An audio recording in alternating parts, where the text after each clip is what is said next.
आसी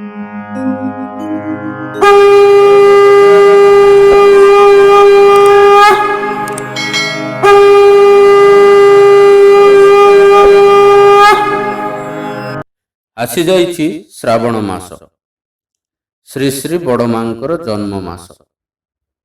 प्रतिटी समर्पित भक्त प्राणरे भक्ति नैवेद्य पाई ज्ञान ज्योतिर मातृचिंतनर अवतारणा। परम पुरुष और परमा प्रकृतिर लीला को नहीं एथरर उपस्थापना मातृचिंतन। यही लीला स्तबकर अभिनिवेदन शुणन्तु आर्तत्रयଙ୍କ कंठरु। परम विष्णु शक्ति स्वयंभू पुरुषोत्तम जुगोद्धार कल्पे आविर्भूत विश्व संसारी संसारीण उद्धरिष्यामि वज्र संकल्प वाक्यम पुरयूता आविर्भूतो श्रीजुगो पुरुषोत्तम। हतचेतन संसार जीवन को उद्धार करी यही संसार चलन पाई जुग पुरुषोत्तम संसार ही के आसी श्रीपाद पद्म तले कोटि कोटि प्रणाम। परमा प्रकृति श्रावण मासर पुण्य लग्न रे आविर्भाव हुई आज कोटि जनमानस भितरे सृष्टि करिछन्ति मातृ वात्सल्य ममतार अमृत दीपाली। तांकर श्रीपाद पद्म तले प्रणाम जनाई सर्वभ्याति नाशिनी चो विश्वमातृ स्वरूपिणी सर्वतापहारिणी विश्वक्लेश विदारिणी दुग्धफेन निभातनम पुरुषोत्तम वल्लभे राम गोपाल नंदिनी सरसी देव्ये तुभ्यं नमः। जगज्जननी लक्ष्मी ठाकुरानी श्री श्री बड़मांकर श्रीपाद पद्म तले कोटि कोटि प्रणाम।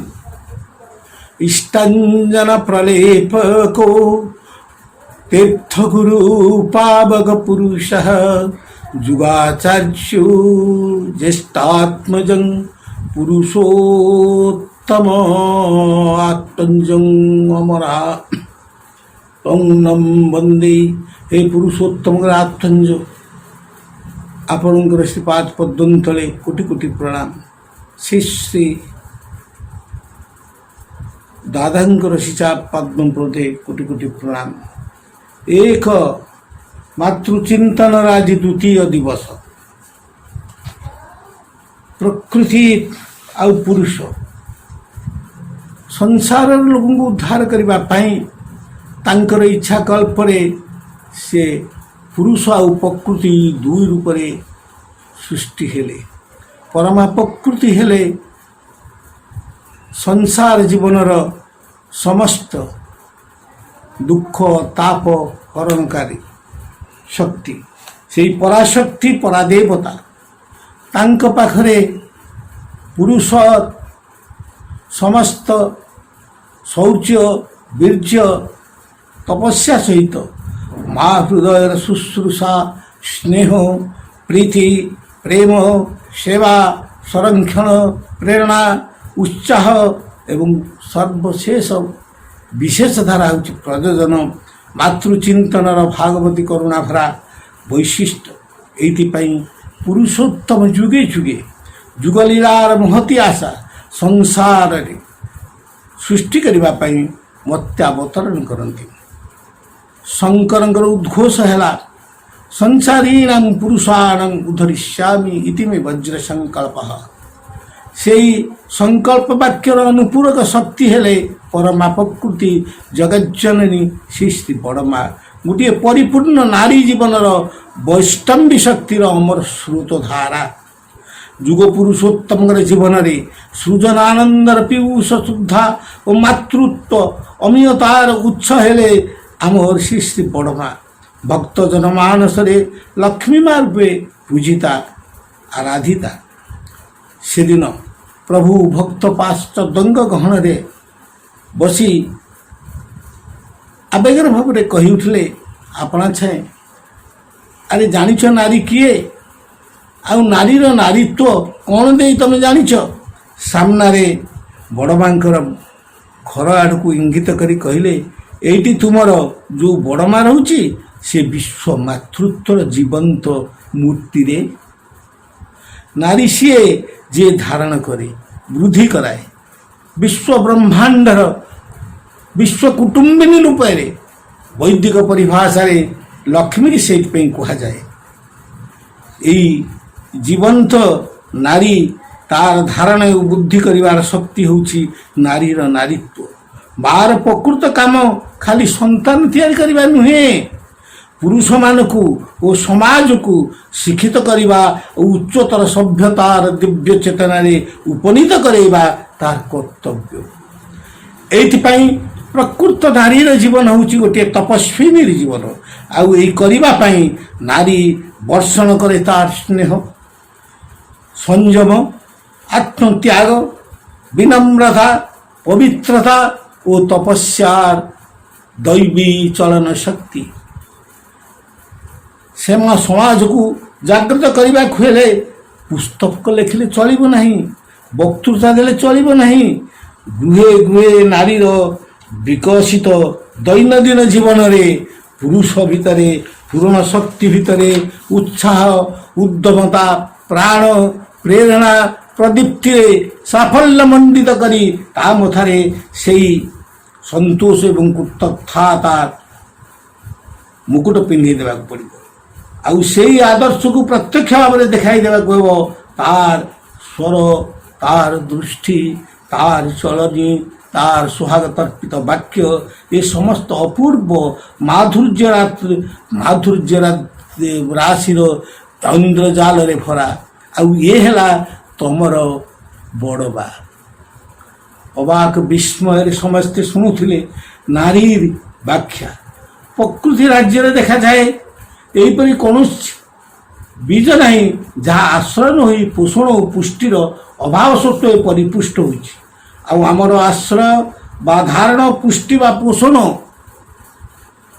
ଦେବା ପ୍ରକୃତି କେବଳ ନାରୀକି ହିଁ ମୁଖର କରି ଗଢ଼ି ତୁଳିଛି। ତେଣୁ ନାରୀକି ହିଁ ମାଟି ସାଙ୍ଗରେ ତୁଳନା କରାଯାଏ। କାରଣ ମାଟିର ବିଶେଷ ବୈଶିଷ୍ଟ୍ୟ ହେଲା ଧରିବା, ପୋଷଣ କରିବା, ଉଦ୍ବର୍ଦ୍ଧିତ କରିବା ଆଉ ଉଦ୍ଗତ କରି ନିଜ ଭିତରେ ତିଆରି କରିବା। ତେଣୁ ଯାହା ସତ୍ତାର ବୈଶିଷ୍ଟ୍ୟକୁ ଧାରଣ କରେ, ବୃଦ୍ଧି ଘଟାଇଥାଏ, ତାହାକୁ ନାରୀ ବୋଲି କହିଲେ ବୋଧ ହୁଏ ଭୁଲ ହେବ ନାହିଁ। ଏହା ମୋର କଥା। ଅପୂର୍ବ ସେହି ଅଭିବ୍ୟକ୍ତି, ସେ ଅଭିବ୍ୟଞ୍ଜନାରେ କାବ୍ୟିକ ପରିଭାଷା ତାହା ଥାଉ ନା କାହିଁକି, କିନ୍ତୁ ଥିଲା ନାରୀର ବୈୟାକରଣୀୟ ବିଶେଷତ୍ୱ ଭରା ଏକ ଅପୂର୍ବ ଗଭୀର ଅନ୍ତର୍ଦୃଷ୍ଟି, ମାନବୀୟ ଚେତନାର ଲାଳିତ୍ୟ ଭରା ଜୀବନ୍ତ ତପସ୍ୟା। ତେଣୁ ଅନ୍ୟ ଜାଗାରେ ଥରେ ଠାକୁର କହିଥିଲେ, ନାରୀର ଜୀବନ ହେଲା ତପସ୍ୱିନୀର ଜୀବନ। ପୁରୁଷ ହେଲା ସେଇ ପୂର୍ଣ୍ଣ ସ୍ୱଭାବ, ଯିଏ ତାର ତପସ୍ୟାର କୋମଳ ସ୍ପର୍ଶରେ କଠୋରତାର ଭିତରେ ଦେଇ ଆନନ୍ଦକୁ ଉପଲବ୍ଧ କରି ସଂସାରକୁ ମଧୁମଞ୍ଜୁଳ କରେ, କୃତକାର୍ଯ୍ୟ କରେ, ପାରଗତାରେ ଉଦ୍ବର୍ତ୍ତ କରି ତୋଳେ। ପୁରୁଷ ନାରୀର ପାର୍ଥକ୍ୟ ଗୋଟିଏ ବୃଦ୍ଧି ପାଏ, ଆଉ ଜଣେ ବୃଦ୍ଧି କରାଏ। ପାର୍ଥକ୍ୟ ହେଉଛି ଗୋଟିଏ ବୃଦ୍ଧି ପାଏ। ବୀଜଟି ମାଟିରେ ପଡ଼ିଲେ ବଢ଼େ, ଆଉ ବୀଜକୁ ବଢ଼ାଏ ମାଟି। ନାରୀ ହେଲା ମାଟି ଆଉ ପୁରୁଷ ହେଲା ବୀଜ। ଗୋଟିଏ ସକ୍ରିୟ ଆଉ ଗୋଟିଏ ନିଷ୍କ୍ରିୟ। ତାର ଚରିଷ୍ଣୁ ଅନ୍ୟଟି ଥାଇଷ୍ଣୁ। ପୁରୁଷ ତେଣୁ ସମବିପରୀତ ସତ୍ତା ପାଖରେ ପୂରକ ଶକ୍ତି ହୁଏ, ଆଉ ନାରୀ ମଧ୍ୟ ତାର ସମବିପରୀତ ସତ୍ତା ପାଖରେ ପୋଷଣୀ ଶକ୍ତି ହୁଏ। ଏହି ପୂରକ ଆଉ ପୋଷଣୀ ଶକ୍ତି ବିଶ୍ୱ ବ୍ରହ୍ମାଣ୍ଡରେ ଯେତେବେଳେ ଆସନ୍ତି, ସେତେବେଳେ ପରାପ୍ରକୃତି ଏବଂ ପରମ ପୁରୁଷ ସୁସମଞ୍ଜସ୍ୟ ଆବିର୍ଭାବ ହୁଏ, ସୃଷ୍ଟି ସୁମଞ୍ଜୁଳ ହୁଏ। ଏବଂ ସେହି ତପଧାରାକୁ ତିଆରି କରିବା ପାଇଁ ଯୁଗେ ଯୁଗେ ଆସନ୍ତି। ତେଣୁ ପୁରୁଷ ଚାହେଁ ନାରୀଠାରେ ବିଶ୍ରାମ କରିବାକୁ। ଏଇ ଯେ ପୁରାଣରେ ଅଛି, କ୍ଷୀରୋଦ୍ର ସମୁଦ୍ରରେ ଲକ୍ଷ୍ମୀ ମାଙ୍କ କୋଳରେ ଆନନ୍ଦରେ ପରମ ବିଷ୍ଣୁ ଶୟନ କରନ୍ତି। ଏହାର ସାଙ୍କେତିକ ହେଲା ସେହି ପରାଚେତନା ଶକ୍ତିକି ବିଚ୍ଛୁରିତ କରି ଅଖିଳ ବ୍ରହ୍ମାଣ୍ଡରେ ସଞ୍ଚାରିତ କରିବା ପାଇଁ ଯେଉଁ ପାଳନ ଶକ୍ତି, ମାୟା ଶକ୍ତି ଏବଂ ସଂହାରକାରିଣୀ ଶକ୍ତି ସମସ୍ତ ଅସତ୍ର, ସେ ହିଁ ହେଲା ଲକ୍ଷ୍ମୀ। ଯେଉଁଠି ନାରୀ ତାର ଏଇ ଆଦିମ ସ୍ୱଭାବକୁ ବ୍ୟାଗତ କରିଛି, ସେଇଟାରେ ହିଁ ସେ ବ୍ୟର୍ଥତାକୁ ଆଲିଙ୍ଗନ କରିଛି। ବିବ୍ରତ ଓ ବିକୃତ ହୋଇଛି ନାରୀ ଜୀବନ। ଆଉ ନାରୀଠାରେ ନାରୀତ୍ୱ ସାର୍ଥକ ହୁଏ ସେତେବେଳେ ଯିଏ ତାର ପୋଷଣ ଓ ପୂରଣକାରୀ ସତ୍ତା ପୁରୁଷ ଚରିତ୍ରକୁ ସାର୍ଥକତା କରିବା ପାଇଁ ଅଖଣ୍ଡ ଭାବରେ ତାର ବୈଶିଷ୍ଟ୍ୟ ଅନୁସାରେ ଜୀବନକୁ ଚଳାଇଥାଏ। ପୁରୁଷ ନାରୀ ପାଖରୁ ଏଇଭଳି ପାଇ ଦୁନିଆକୁ ସେବା କରି ଜର ମୁକୁଟ ମଥାରେ ନେଇ ସମ୍ବର୍ଦ୍ଧିତ ହୁଏ। ଆଉ ଏଇ ପୁରୁଷର ସାର୍ଥକତା ଏହିପରି କରି ସେ ନାରୀକୁ ପୂରଣ କରେ ସର୍ବୋତ ଭାବରେ। କାରଣ ନାରୀ ଚାହେଁ ତାର ପୁରୁଷକୁ ପ୍ରାଣର ମୁକୁଟ ମଥାରେ ପିନ୍ଧେଇବାକୁ, ଦେଖିବାକୁ, ଆଉ ସେଇଥିରେ ତାର ତୃପ୍ତି। ଏଇ ଅନ୍ତଚିତନ ଭେଦର ଦେଇ ନାରୀ ଜୀବନର ସାର୍ଥକତା ଆଜି ଗୋଟିଏ ଅପୂର୍ବ ଯୁଗ ପୁରୁଷୋତ୍ତମଙ୍କର କଥା। ତେଣୁ ତ ନାରୀ ପୁରୁଷର ମିଳନ ହୁଏ ବିବାହରେ। ଆଉ କହୁ କହୁ ସେଦିନ ଥିଲା ମାଘ ମାସ, କନକନିଆ ଶୀତର ହେମାଳି ସ୍ପର୍ଶ। ମାତୃମନ୍ଦିର ବାରଣ୍ଡାରେ ଦୟାଲଙ୍କ କୃପାବିନ୍ଦୁ ଶ୍ରୀମୁଖରୁ ଶ୍ରବଣ ପାଇଁ ଶୀତୁଆ ସକାଳରେ ମା ଓ ଭକ୍ତମଣ୍ଡଳୀ ଜମି ଯାଇଛନ୍ତି। ଭକ୍ତମାନଙ୍କ ଭିତରୁ ଜଣେ ପ୍ରଶ୍ନ କଲେ, ଆଜିକାଲି ଦେଶରେ ଦଳେ ସମାଜ ସଂସ୍କାର ଦେଖାଯାଉଛନ୍ତି, ଯେଉଁମାନେ ମନେ କରନ୍ତି ପାଶ୍ଚାତ୍ୟ ଦେଶ ପରି ଆମ ଦେଶରେ ବି ବିବାହ ବିଚ୍ଛେଦର ଅଧିକାର ରହିଲେ ନାରୀ ସମାଜ ପ୍ରତି ସାମାଜିକ ନ୍ୟାୟ ବିଚାରର ପରାକାଷ୍ଠା ଦେଖାଯିବ। ତେଣୁ ଏହି ଅଧିକାର ସ୍ୱୀକୃତି ଦେବା ହିଁ ବାଞ୍ଛନୀୟ। ସେ ସମୟଟି ଥିଲା 1934 ମସିହାର କଥା। ସେ ସମୟରେ ମାତୃଜାଗରଣର ଏକ ଅଖଣ୍ଡ ଦୋହା ଇଂରାଜ ସଭ୍ୟତାର ଭିତର ଦେଇ ଭାରତୀୟ ସ୍ୱଦେଶୀ ବର୍ଜନ ଭିତରେ ଜାଗି ଉଠିଥିଲା। ସେ ଶ୍ରୀ ଠାକୁର এই কথাটি শুଣିଲା ପରେ କ୍ଷୋଭର ସହ କହିଲେ, ସେମାନେ ଯାହା କରି ପସ୍ତାଉଛନ୍ତି ଆମେମାନେ ତାହା ନ କଲେ ଚଳିବ କେମିତି? ଯେଉଁଗୁଡ଼ିକ ଆମମାନଙ୍କର ସମାଜ ପକ୍ଷରେ ଗୌରବ, ସେଇଗୁଡ଼ିକ ନେଇ ଆମେମାନେ ବିକୃତ, ବିବ୍ରତ ଓ ଲଜ୍ଜିତ ବୋଧ କରୁଛୁ। এইটা যে কেতে পর্যন্ত অন্তঃসাদ শূন্যতা ও অনুভূতি শূন্য অদূরদর্শিতার চলনি, তার পরিচায়ক ଆମେମାନେ ଆଜି ଠିଆ ହେଇ ଆଗାମୀ ଦିନରେ ଦୁର୍ଦ୍ଦଶା ଭୋଗ କରିବୁ। ବିବାହ ବିଚ୍ଛେଦ ପ୍ରଥା ଯଦି ଚାଲୁ ରୁହେ, ସମାଜ ସଂସ୍କାରକ ଦଳ ଯାହା କହୁଛନ୍ତି ତାର ପରିଣାମ ଅତ୍ୟନ୍ତ ଭୟାବହ ହେବ। ପରିବାରରେ ଓ ସମାଜରେ ବର୍ତ୍ତମାନ ଯେଉଁ ସୁଖ ଶାନ୍ତି ଟିକକ ଅଛି ତା ଆଉ ରହିବ ନାହିଁ ବାବୁ। ପୁରୁଷ ଆଉ ନାରୀ ଯେଉଁଥିପାଇଁ ସୁସ୍ଥ ରହିପାରିବେ, ସ୍ୱସ୍ଥ ରହିବେ, ଆତ୍ମୀୟତାର ଆପ୍ରାଣତାର ସହିତ ମନ ଭିତରେ ଏକ ଆନ୍ତରିକ ସ୍ୱର୍ଗୀୟ ସ୍ରୋତ ତାଙ୍କର ଲିଭିଯିବ। ସେମାନେ ଆତ୍ମସ୍ଥ ହେବେ ନାହିଁ, ତୃପ୍ତ ରହିବେ ନାହିଁ ଏବଂ ସହଜାତ ସଂସ୍କାରକୁ ଭାଙ୍ଗି ଦେଇ ଜୀବନ ସଂଗ୍ରାମରେ ଯେତେ ଘାତ ପ୍ରତିଘାତ ସହ କରି ସତ୍ତାକୁ ଆପୁରିତ କରି ଚଳିପାରିବେ କେମିତି? ସେଇ ଛିଟା ଟିକକ ହିଁ ନଷ୍ଟ ହେଇଯିବରେ।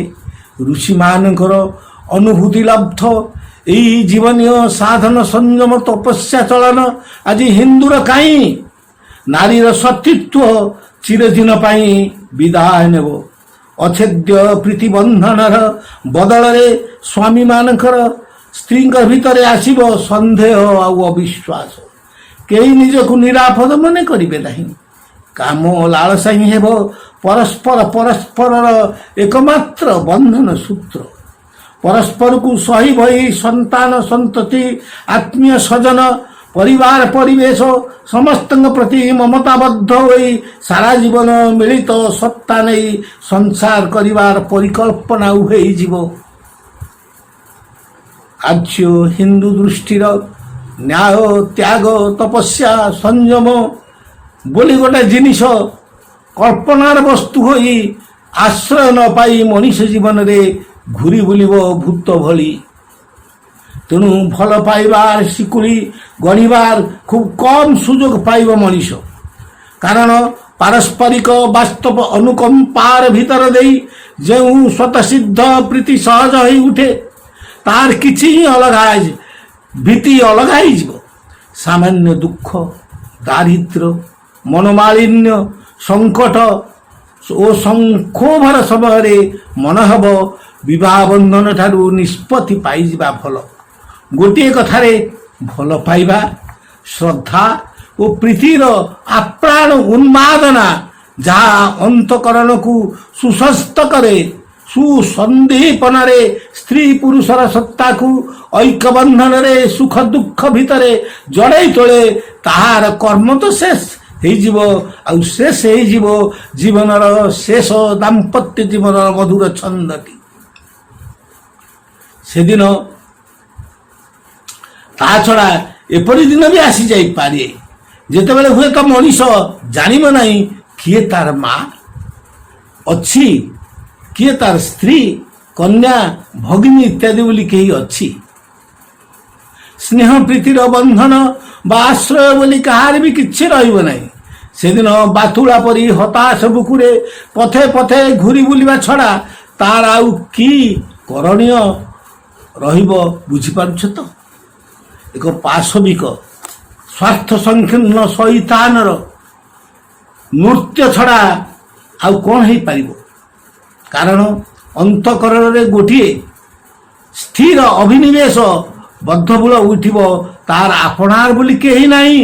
ପୃଥିବୀ ବୁକରେ କିଏ ନିଛକ, ସିଏ ନିଛକ ଏକୁଟିଆ। ଆଜି ଯିଏ ତାର ସ୍ତ୍ରୀ, କାଲି ସିଏ ଅନ୍ୟର ସ୍ତ୍ରୀ। ଆଜି ଯିଏ ଜଣଙ୍କର ମା, କାଲି ସିଏ ତା ପିତା ଛଡ଼ା ଅନ୍ୟ ପୁରୁଷର ପିଲାର ମା। ଆଜି ଯେଉଁ ଗୃହିଣୀକୁ ଅବଲମ୍ବନ କରି ଗୃହସ୍ଥଳୀ ଉଚ୍ଛଳ ହୋଇ ଉଠି ଚାଲିଛି, ତା କାଲି ପାରିବ ନାହିଁ। ସେ ହୁଏତ ହେବ ଅନ୍ୟର ସ୍ୱାର୍ଥ ସମ୍ଭୋଗର କ୍ରୀଡ଼ନକ ମାତ୍ର। ଏହି ଭାବରେ ଜୀବନର ସ୍ଥାୟିତ୍ୱର ସୁସଂସ୍ଥ ସଂସାରଟି ଚୁରମାର ହିଁ ଭାଗି ପଡ଼ିବରେ। ଭଲ ଯେଉଁମାନେ ଅଛନ୍ତି ସେମାନେ ବି ଏହି ପରିବେଶର ପ୍ରଭାବରେ ସଂକ୍ରମିତ ହୋଇ ଉଠିବେ। ଅନେକ ଓ ଏହି ଆବାହୁଆରେ ପଡ଼ିବି ବିବେକକୁ ମୂଳ ବା ବଧିର କରି ଏହାର ସମର୍ଥନ କରି ଚାଲିବାକୁ ଆରମ୍ଭ କରିବେ। କାରଣ ଅନେକଙ୍କ ଜୀବନରେ ତ କିଳକବିନ୍ଦୁ ଇଷ୍ଟ ଆଦର୍ଶ ନଥାନ୍ତି, ଅନୁଶାସନ ନଥାଏ, ବୈଧି ଚଳନର ସାଂସାରିକ ଜୀବନର ମଧୁରାର ଦୃଢ଼ତାର ଆବେଗ ନଥାଏ। ସେହି ମୋହ ଛଡ଼ା ଚଳନରେ ଅନେକ ଏହି ଆବହାୱାରେ ସମସ୍ତେ ଉଚ୍ଛୃଙ୍ଖଳ, ବିଶୃଙ୍ଖଳ ଏବଂ ରାଷ୍ଟ୍ରକୁ, ସମାଜକୁ, ପରିବାରକୁ, ପରିବେଶକୁ ବି ଶାସନ କରିବେ ଏକ ସାତନ ପୈଶାଚିକ ନୃତ୍ୟରେ। ସେମାନଙ୍କୁ ସୁନିୟନ୍ତ୍ରିତ କରିବାର ସମ୍ବର୍ଦ୍ଧନାରେ ସମ୍ମିଳିତ କରିବାକୁ କେହି ରହିବେ ନାହିଁ। ଦୁର୍ନୀତି ଦୁର୍ଦଣ୍ଡ ପ୍ରତାପରେ ଆଧିପତ୍ୟ କରି ରହିବ ଏହି ଦେଶ ଉପରେ। ଏହା ଭିତରେ ଦେଇ ଯେଉଁ ସବୁ ଜାତକର ଆବିର୍ଭାବ ହେବ, ସେମାନେ ବି ହେବେ ସମ୍ବର୍ଦ୍ଧନୀ ବିରୋଧୀ। ପୁଣି ପିତା ମାତାଙ୍କର ଦାମ୍ପତ୍ୟ ଜୀବନ ବ୍ୟତିକ୍ରମ ଦୃଷ୍ଟ ହେବା ଫଳରେ ସନ୍ତାନ ସନ୍ତତିଙ୍କ ଭିତରେ ମସ୍ତିଷ୍କ ବିକୃତି, ବ୍ୟତିକ୍ରମ, ଚିନ୍ତା ଚଳନୀ ବିଧ୍ୱସ୍ତ, ନୈତିକତା ବିହୀନ, ଛେଦ ପ୍ରବଣ ବ୍ୟକ୍ତିତ୍ୱର ବହୁଳ ଆବିର୍ଭାବ ହୋଇ ରହିବ।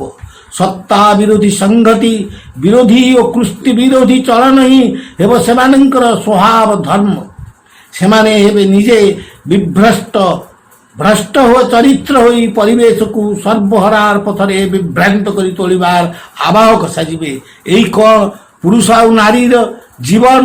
ଏଇ କ'ଣ ସଂସାରରେ ପରମ ପୁରୁଷ ଏବଂ ପରମ ପିତାଙ୍କର ସୃଷ୍ଟି ଲୀଳାର ବୈଧି ଚଳନୀ? ତେଣୁ ବିବାହ ବିଚ୍ଛେଦ ଯେଉଁମାନେ ଅନୁମୋଦନ କରନ୍ତି, ସେମାନେ ଆତ୍ମହତ୍ୟା କାର୍ଯ୍ୟ କରନ୍ତି। ଏହି ଅନିବାର୍ଯ୍ୟ ପ୍ରୟୋଜନ କ୍ଷେତ୍ରରେ ସେମାନେ ସେହି ନରକର ପଥ ଟେକି ପ୍ରଶସ୍ତ କରି ଗଢ଼ି ତୋଳନ୍ତି। ତେଣୁ ସାବଧାନ। ଆମର ଋଷି ମୁନିମାନଙ୍କର ପ୍ରଦର୍ଶିତ ଜୀବନୀୟ ବାପା ବଡ଼ ବାପାଙ୍କ ଠାରୁ ଆରମ୍ଭ କରି ପିତୃପୁରୁଷର ପ୍ରପିତାମହର ବଂଶ ଐତିହ୍ୟକୁ ଭୁଲି ରକ୍ତଧାରାରେ ତାକୁ ନଷ୍ଟ କର ନାହିଁ। କାରଣ ଜାଣିଛ, ମାଟିଏ ଯେତେବେଳେ ସଂସାର କରିବାକୁ ଯିବ, ତାର ପ୍ରଥମେ ମନେ ରଖିବାକୁ ପଡ଼ିବ ପରମ ପିତା ତା ଭିତରେ ଯେ ଟାଣ କରିଛନ୍ତି ସେ ଟାଣ ସୃଷ୍ଟି ହେଉଛି ତା ସଂସାର ଓ ପିଲାଛୁଆକୁ ନେଇ ସୁଖରେ ସ୍ୱଚ୍ଛନ୍ଦରେ ସେ ରହୁ। କିନ୍ତୁ ପରମ ପିତାଙ୍କ ଅପେକ୍ଷା ଯଦି ସଂସାରକୁ ବଡ଼ କରି ତୁ ତୋଳିଦେବୁ ତାହେଲେ କିନ୍ତୁ ଭଲ କରି ସଂସାର କରିପାରିବାର କାଇଦା ପାଇବୁ ନାହିଁ ରେ। କାଇଦାର ମୂଳ କେନ୍ଦ୍ରବିନ୍ଦୁ ହେଲେ ଇଷ୍ଟ। ମଥା ଓ ବୁଦ୍ଧି ବିବେଚନା ଠିକ୍ ରହିବ ନାହିଁ, ବିପାକରେ ପଡ଼ିଯିବୁ। ତୁ ଖାଇ ଭିତରେ ପଡ଼ି ବାଟ ହରେଇବୁ। ମନେ ରଖ, ସଂସାର, ପିଲାଛୁଆ, ଧନ ସମ୍ପଦ ଯାହା କିଛି ସବୁ ପରମ ପିତାଙ୍କ ପାଇଁ, ସବୁ ପରମ ପିତାଙ୍କର ଦାନ। ଏଇ ଟିକକ ମନରେ ରହିଲେ ଆଉ କିଛି ଭାବନା ନାହିଁ। ଚେଷ୍ଟା କରି ବାରବାର ମନ ଉପରେ ଏଇ ଭାବଟି ଆରୋପ କରିବୁ, ଆଗେଇ ନେବୁ। ଏଇ ଭାବ ଯଦି ସ୍ପଷ୍ଟ ହୁଏ, କହିବା ଯେପରି କରି ଚାଲିବୁ, ସେତେବେଳେ ଧୀରେ ଧୀରେ ଏହି ଅଭ୍ୟାସ ସଂସ୍କାରରେ ପରିଣତ ହେବ। ଋଷିମାନେ ତାଙ୍କର ଦାମ୍ପତ୍ୟ ଜୀବନର ଗୃହସ୍ଥାଶ୍ରମରେ ଯେଉଁ ବିଭିନ୍ନ ନୀତିବିଧି ଦେଇଛନ୍ତି, ସେଥିପାଇଁ ସେ ଯେଉଁ ନୀତି ନିୟମ ପ୍ରଣୟନ କରିଛନ୍ତି, ନାରୀ ସେଥିରେ ଉତ୍ତୀର୍ଣ୍ଣ ହେବା ଦରକାର। କାରଣ ସନ୍ତାନ ଚର୍ଯା ଏତେ ସହଜ ଜିନିଷ ନୁହେଁ। ଆଜିକାଲି ଆମେମାନେ ଶିକ୍ଷା କହିଲେ ବୁଝୁ ଲେଖାପଢ଼ା, କିନ୍ତୁ ବାସ୍ତବ କାର୍ଯ୍ୟକ୍ରମର ଭିତରେ ଦେଇ ଯେ କେତେ ଦୂର ଶିକ୍ଷା ହୁଏ ତାହା ଆଉ ବୁଝୁନାହୁଁ। ଘରେ ଗାଈ, ବାଛୁରୀ, କୁକୁର, ବିଲେଇ, ପକ୍ଷୀ ଇତ୍ୟାଦି ଯାହା ଥାଆନ୍ତି, ପିଲାଛୁଆମାନେ ଯଦି ସେଗୁଡ଼ିକର ଆଦର ଯତ୍ନ କରନ୍ତି ତାହେଲେ ତା ଭିତରେ ଦେଇ କିନ୍ତୁ ଅନେକଟା ବୋଧ ଗଜି ଉଠେ। ସେ ବୋଧ କିନ୍ତୁ ବାସ୍ତବ ବୋଧ। କୌଣସି ଅତିଥି ବା ଆତ୍ମୀୟ ଲୋକ ଆସିଲେ ନିଜେ ସାଙ୍ଗରେ ରହି ପିଲାଛୁଆଙ୍କୁ ନେଇ ସେମାନଙ୍କର ସେବା ଯତ୍ନ କରିବାକୁ ଶିଖେଇବାକୁ ହେବ। ଏଥିରେ ତାଙ୍କର ପ୍ରାଣ ସମ୍ବେଦନ ସ୍ରୋତରେ ଆଗ୍ରହ ଓ ଶ୍ରଦ୍ଧା, ସମ୍ମାନ ଶ୍ରଦ୍ଧା ଗଜେଇ ଉଠେ। ସାହିରେ ହୁଏତ କାହା ଘରରେ କୌଣସି କ୍ରିୟାକର୍ମ ହୋଇଛି, ପିଲାଛୁଆଙ୍କୁ ସେଟାକୁ ପଠେଇ ଦେବାକୁ ହୁଏ, ସାଧ୍ୟ ପଡ଼ି ସାହାଯ୍ୟ କରିବାକୁ ହୁଏ। ବାଇରେ ହୁଏତ କିଛି ବଗିଚା ଅଛି, ପନିପରିବା, ଶାଗ, ସବଜି ହୁଏ, ସେଟାକୁ ଯାଇ ପିଲାଛୁଆଙ୍କୁ ସାଙ୍ଗରେ ନେଇ ସେଇଗୁଡ଼ିକ କାମ କରାଇବାକୁ ହୁଏ। ବଜାରକୁ ଯାଇଛି, ପିଲାଟିକୁ ସାଙ୍ଗରେ ନେଇ ହୁଏତ ବଜାର କରିବା ଶିଖେଇବାରେ ଗୋଟିଏ ରୋଗୀକୁ ସେବା ଦେବା, ଶୁଶ୍ରୂଷା କିପରି ଭାବରେ କରିବାକୁ ହେବ ତାକୁ ତା ହାତ କଲମରେ ନିଜେ କରି ଓ କରାଇ ଶିଖାଇବା। ଘରଟିକୁ ହୁଏତ ଝାଟି ମାଟି ଦେଇ ପରିଷ୍କାର କରିବ। ଗୋଟିଏ ଚାଳ ଉପରେ ହୁଏତ ଗୋଟିଏ କଖାରୁ ପଡ଼ିଛି, ତାକୁ କିଭଳି ସାଇତି ରଖିବ। ବାଡ଼ଟା ଭାଙ୍ଗି ଯାଇଛି, ଏକା ସାଙ୍ଗରେ ଏଇଟା କେମିତି ବାନ୍ଧିଦେବ, ପିଲାଟି ଖୁଣ୍ଟଟାକୁ କେମିତି ସଜାଡ଼ି ଦେବ, ଘର ପରିବେଶକୁ ସୃଷ୍ଟି କରିବାର ହାତ, ପାଦ, ଆଖି, କାନ, ମା ଯେପରି ମଜବୁତ କରି ଚଳାଏ, ସେଇଭଳି ଭାବରେ ମଥା ଉପରେ ଏଇ ଚିନ୍ତାଟା ଢୁଳେଇବାକୁ ପଡ଼ିବ। ଖାଲି ବହିଟା ପଢ଼ିଲେ ହେବ ନାହିଁ। ବହିଟା ଛିଣ୍ଡି ଯାଇଛି କହିଲେ ଭଲ କରି ସିଲେଇ କରି ମଳାଟି ଦେଇଦେବ।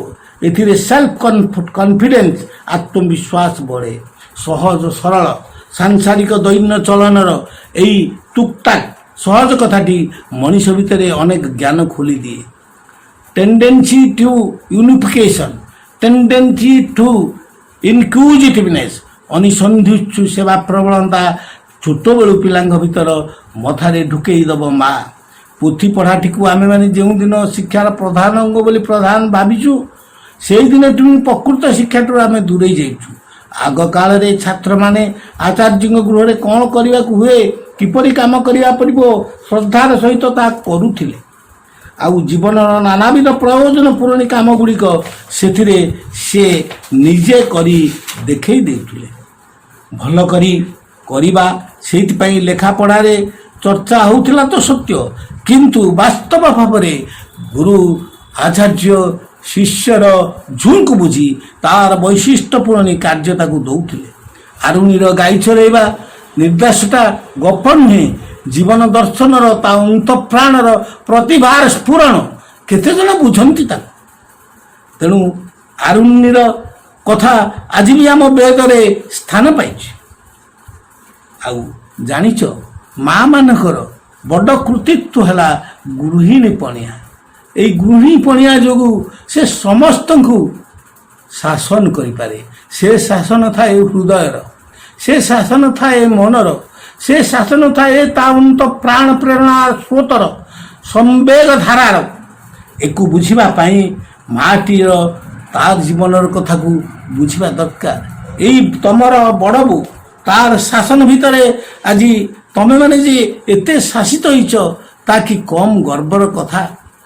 ସେଦିନ ମୁଁ ଶୁଣିଥିଲି ବଡ଼ ବୋଉ ଦେହ ଅସୁସ୍ଥ ଥିଲା, ଆଉ ଧୀରେନ ଖରାରେ ରୋଗୀ ଦେଖିବାକୁ ଯାଉଥିଲା।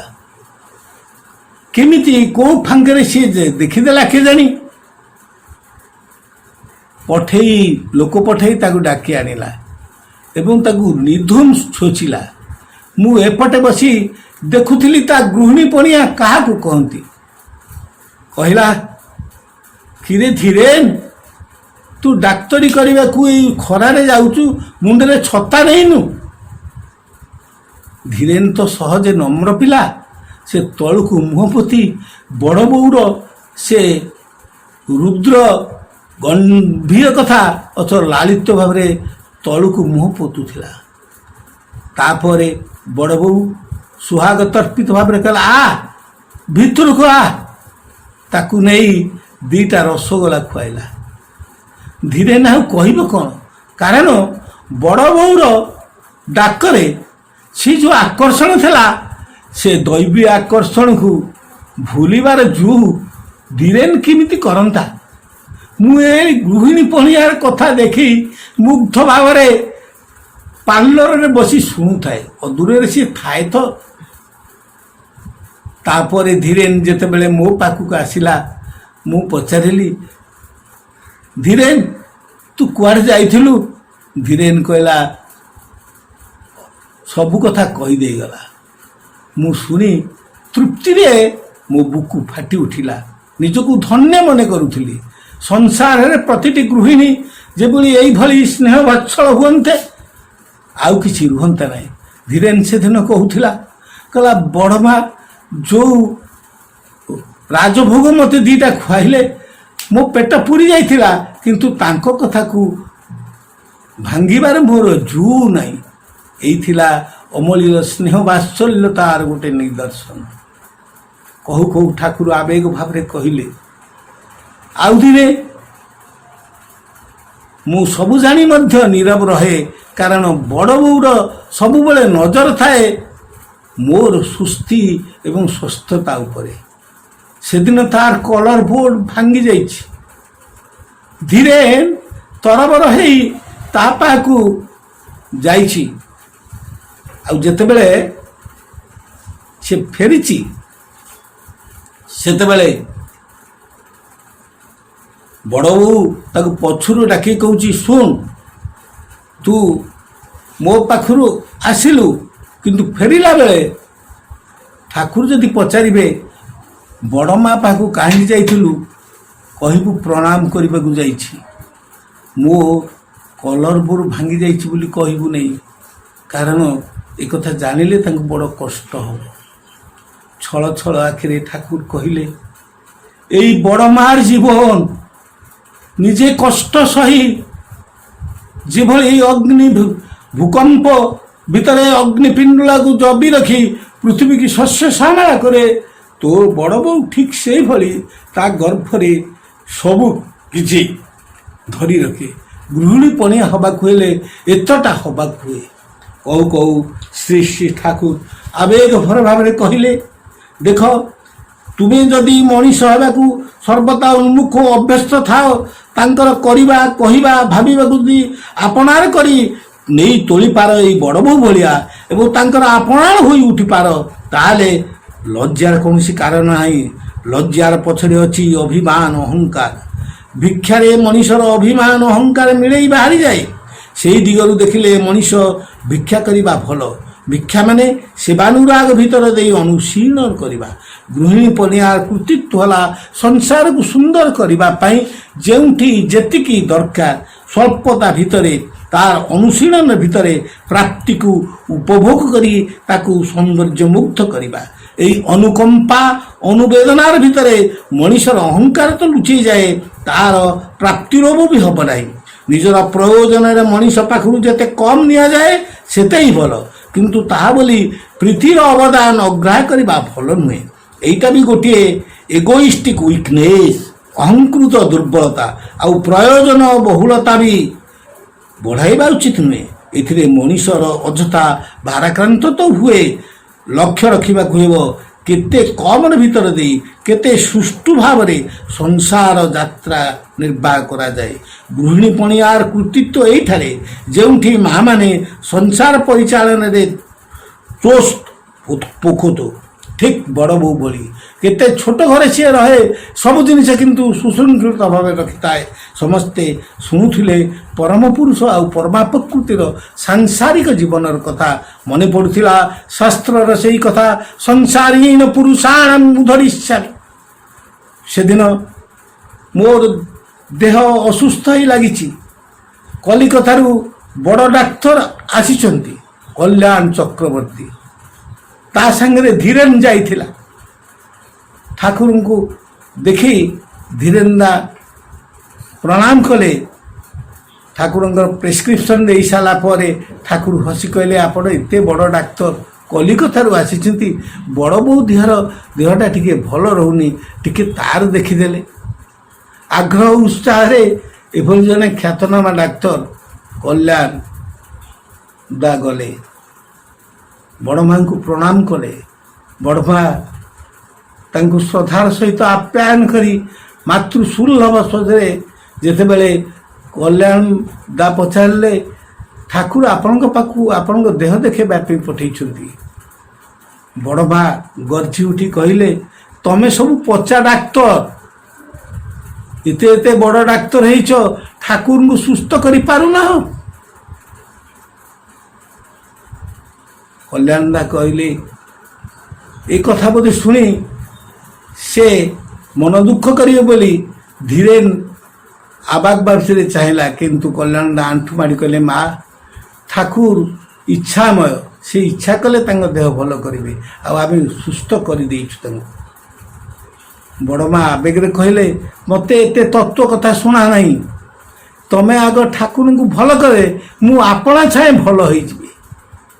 ଏଇ ଛୋଟିଆ କଥାରେ ସେଦିନ ଧୀରେନ ଦା କହୁଥିଲେ ଯେ ପରମା ପ୍ରକୃତି ଆଉ ପରମା ପୁରୁଷ କିଭଳି ସଂସାର ଜୀବନରେ ଏକଂ ଦ୍ୱିତୀୟ ରୂପରେ ପରସ୍ପର ସମ୍ମିଳିତ ହୁଅନ୍ତି, ତାହା ସେଦିନ ତାଙ୍କ ସଙ୍ଗ ନ କଲେ ମଣିଷ ତତ୍ତ୍ୱଶାସ୍ତ୍ରରେ ବୁଝିପାରିବ ନାହିଁ।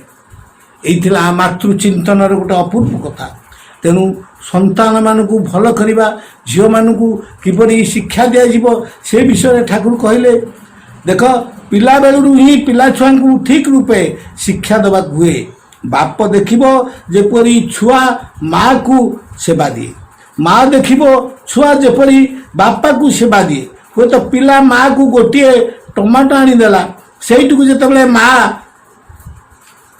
କହିବା ଉଚିତ ତୁମର ବାପାଙ୍କୁ ଗୋଟିଏ କଦଳୀ ଆଣିକି ଦିଅ ତ, ସିଏ ହୁଏତ ସେତେବେଳେ କହିବ, ହଁ ବାବାଙ୍କୁ ନିଶ୍ଚୟ ଦେବି। ଏହିପରି କହି ଚାଲିଲେ, ଏଇ ଅଭ୍ୟାସ ଟିକେ ପିଲାଙ୍କ ଭିତରେ ଶ୍ରଦ୍ଧା ଏବଂ ମଜ୍ଜାରତ କରି ତୋଳିଲେ ଖୁବ୍ ଭଲ ହେବ। ବାପର ବି ଉଚିତ ମା ସମ୍ବନ୍ଧରେ ଗଳ୍ପ କହିବା, ବାପା ମା ଉଭୟଙ୍କର ଉଚିତ ପିଲା ଛୁଆଙ୍କ ଆଗରେ ପୂର୍ବପୁରୁଷଙ୍କ ସମ୍ବନ୍ଧରେ, ଅର୍ଥାତ୍ ବାପା ଜେଜେବାପା, ପଣି ଜେଜେବାପା, ଶାଶୁ ଶ୍ୱଶୁରଙ୍କ ବିଷୟରେ ଗଳ୍ପ କହିବା। ଏଥିରେ ସେମାନଙ୍କର ପ୍ରତି ତାଙ୍କର ଆଡମିରେସନ, ମୁଗ୍ଧ ପ୍ରଶଂସାର ରକ୍ତ କଣାରେ ଏକ ଆବେଗ ପୂରିତ ପ୍ରାଣବାୟୁ ସଞ୍ଚାରିତ ହୋଇ ଫୁଲି ଉଠିଛି, ସନ୍ଦୀପ୍ତ ହୋଇ ଉଠେ। ତା ସାଙ୍ଗେ ସାଙ୍ଗେ ହିଷ୍ଟ୍ରି ଅଫ୍ ଆନାଲୋଜି, ଇତିହାସର ତୁଳନା ଟାଣି ଦେଶର ଶ୍ରେଷ୍ଠ ବୀରମାନଙ୍କର ପ୍ରାଣମୟ ଢଙ୍ଗରେ କହିବାକୁ ହୁଏ। ଏହାଦ୍ୱାରା ଗୋଟିଏ ଗୋଟିଏ ସୂର୍ଯ୍ୟକୁ ଧରିବା ବାଲା ହନୁମାନ ହୋଇ ସେମାନେ ଛିଡ଼ା ହେବେ। କିନ୍ତୁ ଆଜିକାଲି ଶିକ୍ଷାରେ ମା ମାନେ ବାପ ମାଙ୍କର ପ୍ରତି ଶ୍ରଦ୍ଧା ତ ହୁଅନ୍ତି, ହରା ହୋଇଛନ୍ତି ଏବଂ ଶାଶୁ ଶ୍ୱଶୁର ଗୁରୁଜନଙ୍କ ପ୍ରତି ବିତୃଷ୍ଣା ଏବଂ ବିଦ୍ୱେଷର ବୀଜ ଚଳନି ଭିତରେ ଫୁଟାନ୍ତି। ଏଥିରେ ଜୀବନ କ'ଣ ହେବ କହତ? ଏଇ ଦୁର୍ଦ୍ଦଶାମୟ ସହନ ଜୀବନ ନେଇ ମଣିଷ କେତେ ଦିନ ବଞ୍ଚିବ? ଅପୂର୍ବ ଏଇ ମାତୃଚିନ୍ତନର ଧାରା ଆମେ ଶାସ୍ତ୍ର ପୁରାଣରେ ତାକୁ ବୁଝିପାରିବା। ସେଇଥିପାଇଁ ତ ଆଚାର୍ଯ୍ୟ ମାଂ ବିନା ବିଜାନିୟତ, ଆଚାର୍ଯ୍ୟ ରୂପରେ ସେ ଆଚରଣ କରି ଦେଖାନ୍ତି। ପରମପୁରୁଷ ଆଉ ପରମ ପ୍ରକୃତି ହେଉଛନ୍ତି ଏହି ବୈଶିଷ୍ଟ୍ୟ ପରିପୂର୍ଣ୍ଣ ଗଜେଇ ଉଠିବା ଚରିତ୍ରର ଗୋଟିଏ ଗୋଟିଏ ଜ୍ୱଳନ୍ତ ଲେଲିହାନ ଦୀପଶିଖା। ତାଙ୍କ ପ୍ରତି ଅନୁରାଗ ନିବଦ୍ଧ ହୋଇ ମଣିଷ ଯେତେବେଳେ ଚାଲେ ସେତେବେଳେ ହିଁ ସେ ବୁଝିପାରେ ସୁରତର ଟାଣଟା କିଭଳି ଭାବରେ ବଂଶ ପରମ୍ପରା କ୍ରମେ ସଦାଚାର ଭିତରେ ଦେଇ ମଣିଷ ଭିତରେ ଗଜେଇ ଦେଇ ଦୀପ୍ତି ବା ଅମୃତାୟନର ପଥକୁ ଆମେମାନେ ଦୋହନ କରିବାକୁ ଚାହୁଁ। ସେଦିନ ସେଇ ଅପରାହ୍ନରେ ମାତୃ ସମ୍ମିଳନୀ ପରେ ଗୋଟିଏ ଗୋଟିଏ ସମସ୍ତେ ଆସି ଠାକୁରଙ୍କ ପାଖରେ ପ୍ରଣାମ କଲେ, ବଡ଼ ମାଙ୍କୁ ପ୍ରଣାମ କରିଗଲେ। ପ୍ରଣାମାନ୍ତେ ଶ୍ରୀ ଠାକୁର ଆନନ୍ଦ ବିଧୁର ଭାବରେ ଝିଅମାନଙ୍କର ଘର ଭିତରେ ଚାଲି ଚଳନର କଥା କେମିତି କାହାର ହେଇଛି ଠୁକିଟାକି ପଚାରି ବୁଝୁଥିଲେ। ତାପରେ ଆପଣା ଛାଏଁ କହି ଉଠିଲେ, ଦେଖ ମାଆମାନଙ୍କୁ ଭଲ କରି ଶିଖାଇ ଦେବାକୁ ହେବ କିପରି କରି ସଂସାରଟିକୁ ସୁଖମୁଖର କରି ତୋଳିବାକୁ ହୁଏ। ନ କହିଲେ ବି ପ୍ରୟୋଜନ ବୁଝି ସେତେବେଳେ ଯାହାକୁ ଯେପରି ସେବା କରିବା ପ୍ରୟୋଜନ ତାହା ଯେପରି ସେମାନେ କରିବାକୁ ଶିଖନ୍ତି ପିଲାଦିନୁ ବାପ ଘରେ ଝିଅମାନଙ୍କୁ ଏଇଟା ଶିଖେଇବା ନିହାତି କଥା। ଏଥିପାଇଁ ଜ୍ଞାନ ଦରକାର। ଆଉ ଏଇ ଜ୍ଞାନର ମୂଳ ସଞ୍ଚାଳୀ ଶକ୍ତି ହେଲା ତାର ମା। ଶରୀରର କେଉଁ ଅବସ୍ଥାରେ କେଉଁ ଧରଣର ଖାଦ୍ୟ ଉପଯୋଗୀ ତାହା ଜାଣିବା ଦରକାର। କେଉଁ ଖାଦ୍ୟ କେଉଁ ଗଛପତ୍ରର କେଉଁ ଗୁଣାଗୁଣ ତାହା ତାଙ୍କୁ ଶିଖେଇବାକୁ ହେବ। ପ୍ରତ୍ୟେକ ପରିବାରରେ କିଛି କିଛି କୁଟୀର ଶିଳ୍ପର ବ୍ୟବସ୍ଥା କରି ରଖିବା ଦରକାର, ଯେଉଁଥିରେ ମାଆ ମାନେ ଘରେ ଘରେ ଦୁଇ ପଇସା ରୋଜଗାର କରିପାରିବେ। ଅଳ୍ପ ଭିତରେ ସୁଶୃଙ୍ଖଳ ଭାବରେ ସଂସାର କିପରି ଭାବରେ କରିବାକୁ ହୁଏ ତାହା ଜାଣିବା ନିହାତି ଦରକାର। ସଂରକ୍ଷଣ ବୁଦ୍ଧି ଝିଅମାନଙ୍କର ଏକାନ୍ତ ପ୍ରୟୋଜନ। କୌଣସି ଜିନିଷ ନଷ୍ଟ କରିବ ନାହିଁ। କେଉଁ ସମୟରେ କେଉଁଠି କାମରେ ଲାଗିବ ତାର କ'ଣ ଠିକ୍ ଅଛି। ସଂସାରର ପରିଷ୍କାର ପରିଚ୍ଛନ୍ନତା, ସଦାଚାର, ସୁରୁଚି, ସୌନ୍ଦର୍ଯ୍ୟବୋଧ ନିର୍ଭର କରେ ଝିଅମାନଙ୍କ ଉପରେ। ଆଉ ସେ ଝିଅମାନଙ୍କୁ ଶିକ୍ଷା ଦିଏ ତାର ମା। ମାତୃସ୍ନେହ ହିଁ ସବୁଠାରୁ ଝିଅର ବଡ଼ ବର୍ତ୍ତମ। ଯେଉଁ ଝିଅ ମାତୃସ୍ନେହରୁ ବଞ୍ଚିତ ହୁଏ ତା ଜୀବନରେ ସେ ଅସଲ ମହକଟି ହଜେଇ ଦିଏ। ଗୋଟିଏ ମସ୍ତ ଜିନିଷ ହେଲା ପ୍ରୀତିପୂର୍ଣ୍ଣ ବ୍ୟବହାର। ଆଉ ଏଇଟା ପିଲାବେଳୁ ଝିଅମାନଙ୍କୁ ଶିଖେଇବ ତାର ମା। ପୁଅ ପିଲାର ମିଜାଜ ଯେପରି ହିଁ ଯେତେ ହିଁ ଖରାପ ହେଉ ନା କାହିଁକି, ଘରର ମା ଯଦି ସହନଶୀଳ, ଧୈର୍ଯ୍ୟଶୀଳ ଓ ସୁକୌଶଳୀ ହୁଅନ୍ତି ତାହେଲେ ଘରର ଆବହାୱା ଅନେକ ତାହା ଶାନ୍ତିପୂର୍ଣ୍ଣ ହୋଇ ଉଠିବ। ମା ମାନଙ୍କୁ ବିଶେଷ ବିଶେଷ ଲକ୍ଷ୍ୟ ରଖିବାକୁ ହେବ ଯେ ଯେଉଁଥିରେ ସେମାନଙ୍କର ସଂସାର ଭିତରେ ମିଳାମିଶା ଓ ଭଲ ପାଇବା ରହିଥାଏ। ସକାଳ ସନ୍ଧ୍ୟାର ପ୍ରାର୍ଥନା ସମୟ ପରେ ମା ବାପା ଉଭୟ ମିଶି ପିଲାମାନଙ୍କୁ ଗୁରୁଜନଙ୍କୁ ପ୍ରଣାମ କରିବା ଏବଂ ନିଜେ ଗୁରୁଜନଙ୍କ ପ୍ରତି ସମ୍ଭ୍ରମାତ୍ମକ ବ୍ୟବହାର, ଚଳନୀ, କଥାବାର୍ତ୍ତା, ଚାଲିଚଳନର ନମ୍ରତା ଶିଖାଇବା ଦରକାର। ସମସ୍ତେ ଏଥିରେ ଭଲ ହେଇ ଉଠନ୍ତି। ତା ନହେଲେ ସଂସାରଟା ନର୍କ ପାଲଟିଯିବ। ଝିଅମାନେ ହେଲେ ସଂସାରର ଲକ୍ଷ୍ମୀ, ସରସ୍ୱତୀ। ଏମାନେ ମା ଜାତି। ଏମାନଙ୍କ କ୍ଷମତାର ତୁଳନା ନାହିଁ ବାବା। ଏମାନେ ଯଦି ଇଚ୍ଛା କରନ୍ତି ଜଗତଟିକୁ ସ୍ୱର୍ଗ କରି ତୋଳି ହେବ। ଠାକୁରଙ୍କର କଥା ଶୁଣି ଏକ ସ୍ୱପ୍ନ ରାଜ୍ୟରେ ସମସ୍ତେ ବିଚରଣ କରୁଥିଲେ। ସେ କି ଜୀବନ ଯେଉଁ ଜୀବନରେ ଆନନ୍ଦ, ଆଲୋକ, ତ୍ୟାଗ, ସହାନୁଭୂତି, ଏକାନ୍ତତା ଜଡ଼ିତ ରହିଛି। ଶ୍ରୀ ଠାକୁର କହିଲେ, ଦେଖ ଯେଉଁ ଦେଶ ହିଁ ହେଉନା କାହିଁକି ମା ମାନଙ୍କର ଶିକ୍ଷା ହେବା ଉଚିତ। ତାଙ୍କର ବୈଶିଷ୍ଟ୍ୟ ଅନୁଯାୟୀ ଉତ୍କର୍ଷ ଏବଂ ପୋଷଣ ନର୍ଚର ପାଇଁ ପୁରୁଷମାନଙ୍କର ଶିକ୍ଷା ହେବା ଉଚିତ। ସେମାନଙ୍କର ସ୍ୱଭାବଗତ ବୈଶିଷ୍ଟ୍ୟଗତ ବିକାଶ ପାଇଁ ପୁଅ ଝିଅମାନଙ୍କର ଉଭୟଙ୍କର ଶିକ୍ଷା ଉଭୟ ଦିଗରେ ରହିବା ଦରକାର।